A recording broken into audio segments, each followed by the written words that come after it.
High friends, welcome back to Swami's kitchen. நாம் இன்னைக்கு பார்க்க போகிற ரெசிபி கேழ்வரகு மாவு இனிப்பு அப்பம். ரொம்ப டேஸ்டியாக இருக்கும். நான் தேங்காய் சேர்த்து பண்ணியிருக்கேன். ரொம்ப டேஸ்டியாக இருக்கும். இது ஹெல்த்தியானதும் கூட. நம்ம இதை எப்படி செய்திடலான்னு பார்த்துருவோம். இதுக்கு தேவையான பொருளும் பார்த்துடலாம். மிக்ஸி ஜாரை எடுத்து அதில் 1 கப்பு கேழ்வரகு மாவு எடுத்திருக்கேன். இனிமேல் இதே கப்பில் தான் எல்லாமே அளந்து எடுக்கணும். அதே கப்பில் 1/2 கப்பு துருவின தேங்காய், 1 கப்பு தண்ணி எடுத்திருக்கேன். அதில் கொஞ்சம் கொஞ்சமாக விட்டு நல்லா கலந்து விட்டுடுங்க. அப்படின்னா தான் அடியில் இருக்க மாவு எல்லாம் சேர்ந்து நல்லா அரைப்பட்டு வரும். இல்லைன்னா அடியில் அரைப்படாமல் இருந்துக்கிடும். இப்போ நான் 1 கப்பு தண்ணியும் விட்டாச்சு. அளவு கரெக்டாக இருக்கணும். தண்ணி அளவு பாருங்கள். இப்போ 1 கப்பு தண்ணி விட்டு நல்லா கலந்தாச்சு. நல்லா 2 பிஞ்ச் உப்பு, 1/2 டீஸ்பூன் ஏலக்காய் பொடி போட்டு நல்லா கலந்து விட்டுருங்க. நல்லா கலந்து விட்டுட்டு இதை அரைச்சி எடுத்துருங்க.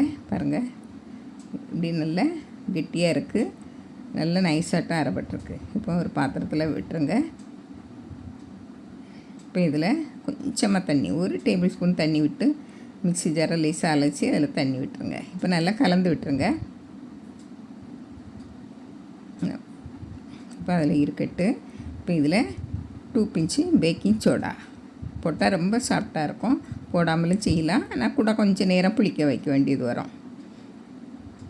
பாருங்கள், 1 மணிக்கூர் வரைக்கும் புளிக்க வைக்கணும். அப்படின்னா பாருங்கள், இப்போ இருக்கட்டு ஒரு 10 நிமிஷம் அப்படியே இருக்கட்டு. இப்போ நம்ம அதுக்கு இடையில் 1/2 கப்பு பொடிச்ச வெல்லம், 1/4 கப்பு தண்ணி, கரெக்டான அளவில் தண்ணி விடணும். தண்ணி அதிகமாகிட்டோன்னா அப்பம் செம்மையாக வராது. பாருங்கள், நல்லா கரைச்சி விட்டால் போதும். நல்லா கரைஞ்சி வரணும். நீங்கள் வெல்லத்தை ரொம்பவும் பொடி பண்ணி வச்சிங்கன்னா சீக்கிரமாக கரைஞ்சி வந்துடும். இப்போ நம்ம கொதிச்சுக்கிட்டு இருக்க செம்மே நம்ம இந்த மாதிரி அரைச்சி வச்சுருக்கோம் இல்லையா, கேழ்வரகு மாவு தேங்காய் கலவை, அதிலே விட்டுறணும். அந்த சூடோடையே விட்டுறணும். விட்டு நீங்கள் கலந்து விட்டுக்கிட்டே இருங்க. இல்லை அப்படின்னாக்கி அடியில் பிடிக்கும். அந்த கேழ்வரகு மாவு கட்டி தட்டும். அதனால் கலந்து விட்டுக்கிட்டே இருங்க. பாருங்கள், இப்போ நல்லா கலந்து விட்டாச்சு. இப்போ இருக்கட்டு. இப்போது நம்ம ஒரு கடாயில் 1 டேபிள் ஸ்பூன் நெய், அதில் நான் 1 டேபிள் ஸ்பூன் கருப்பு எள்ளு போட்டிருக்கேன். கருப்பு எள்ளு வறுக்காதது, அதனால் முதல்ல போட்டுட்டேன். வேர்க்கடலை ஒரு 3 டேபிள் ஸ்பூன் போல் வேர்க்கடலை போடுங்க. நான் இது வறுத்த வேர்க்கடலை தான். அதை 1-2 பொடிச்சு வச்சுருக்கேன். உங்கள்கிட்ட முந்திரி பருப்பு இருந்தேன்னா போடுங்க. இல்லைன்னா தேங்காயை பொடியாக நறுக்கி போடுங்க. நம்ம ஏற்கனவே தேங்காய் நிறைய போட்டிருக்கோம். நான் அதனால தான் வேர்க்கடலை போட்டிருக்கேன். பாதாம் பருப்பு பொடியாக நறுக்கி போடலாம். உங்களுக்கு என்ன குழந்தைகளுக்கு பிடிக்குமோ அந்த நட்ஸ் எல்லாம் போடுங்க. போட்டு இதை அந்த நெய்யோடையே நம்ம கலந்து வச்சுருக்கிற கேழ்வரகு மாவு கலவையில் விட்டுருங்க. இந்த நெய் வாசனையோட செம்ம டேஸ்ட்டாக இருக்கும் அந்த அப்பம். பாருங்க, நல்லா கலந்து விட்டுருங்க. இப்போ நம்ம ஆப்பச்சட்டியை அடுப்பில் வச்சுருவோம். ஆப்பச்சட்டி நல்லா சூடானதும் முதல்ல கொஞ்சமாக எண்ணெய் விடுங்க. எண்ணெய் விட்டு நல்லா மீடியம் ஃப்ளேமில் வச்சு சூடாக்கி நல்லா சூடான உடனே நம்ம இந்த மாவு ஒரு கரண்டி விட்டுருங்க. இதில் கொஞ்சமாக நம்ம எடுத்து வச்சோம்லே அந்த வேர்க்கடலை எள்ளு அதையும் போட்டு மூடி வச்சுருங்க. இனிமேல் அடுப்பை ஸ்லோ ஃப்ளேமில் மாற்றிடுங்க. ஸ்லோ ஃப்ளேமில் மாற்றி ஒரு 3 நிமிஷம் ஸ்லோ ஃப்ளேம்லேயே இருக்கட்டு. 3 நிமிஷத்தில் வெந்துடும். நல்லா பாருங்கள் எப்படி இருக்குன்னு. நல்லா துவாரம் விழுந்து நல்லா பஞ்சு போல் இருக்கும். பாருங்கள், இதை எடுக்கிறதுக்கே கொஞ்சம் இதாக இருக்கும். நல்லா சாஃப்டாக இருக்கும். பாருங்கள் எப்படி இருக்குன்னு. இன்னும் கொஞ்சமாக எண்ணெய் விடுங்க. உங்களுக்கு நெய் விடணும்னா நெய் விட்டு எடுங்க. சின்ன குழந்தைகளுக்குன்னா நெய் விட்டு எடுங்க. அடுப்பை கொஞ்சம் கூட்டி வச்சுக்கிட்டு நீங்கள் எண்ணெய் விட்டு காஞ்ச உடனே மாவை விடணும்.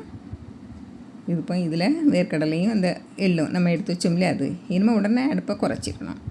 குறைச்சி 3 நிமிஷம் ஆயிடணும். கரெக்டாக 3 நிமிஷத்தில் அழகாக வந்துடும்.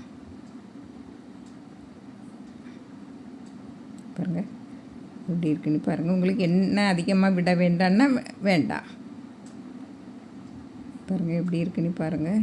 இவ்வளவு சாஃப்டாக இருக்கும். நல்ல வாசனையாட்டம் இருக்கும். பாருங்கள், நான் இப்போ எண்ணெய் அதிகமாக விடலை. இதுலேயும் விட்டு இங்கே அப்படியே மூடி வச்சுருங்க. இனிமேல் அடுப்பை குறைச்சிருங்க. முதல்ல கூட்டி வச்சு நல்லா சூடாக இருக்கணும். அப்படின்னா தான் நல்லா வெந்து வரும். பாருங்கள், நல்லா வந்திருக்கு. இது கொஞ்சம் அடியில் நல்லா வேக வச்சு எடுத்துருக்கேன். இது கொஞ்சம் கிறிஸ்பியாக வரணும். ஆனாலுமே இது பஞ்சு போல் தான் இருக்குது.